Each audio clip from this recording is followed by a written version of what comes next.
जय हिंद दोस्तों। मैं आपका कीमती समय में से 2 मिनट लेना चाहूँगा। एक मेढकों की टोली जंगल की रास्ते से जा रही थी। अचानक 2 मेढक एक गहरे गड्ढे में गिर गए।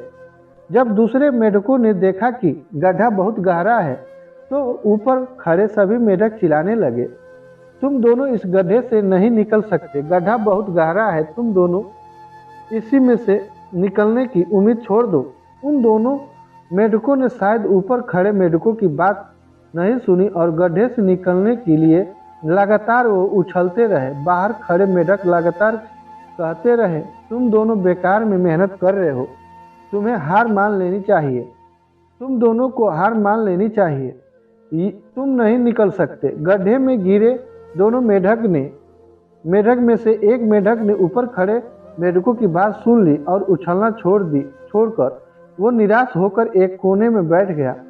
दूसरे मेढक ने प्रयास जारी रखा, वो उछलता रहा जितना वो उछल सकता था।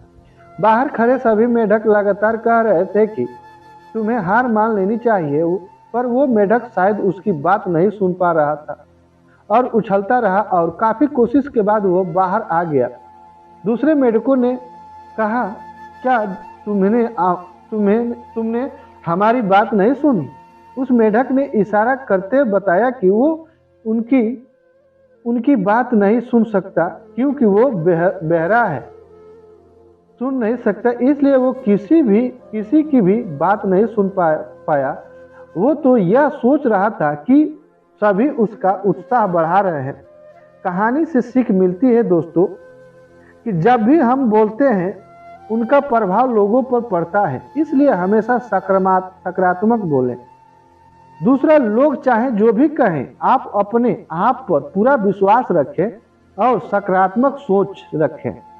कड़ी मेहनत, अपने ऊपर विश्वास और सकारात्मक सोच से ही हमें सफलता मिलती है। तो दोस्तों, इस कहानी से आपको क्या सीख मिली कमेंट करके जरूर बताइए, और हमारे चैनल को सब्सक्राइब नहीं किए हैं तो सब्सक्राइब कीजिए, लाइक कीजिए। जय हिंद, जय भारत।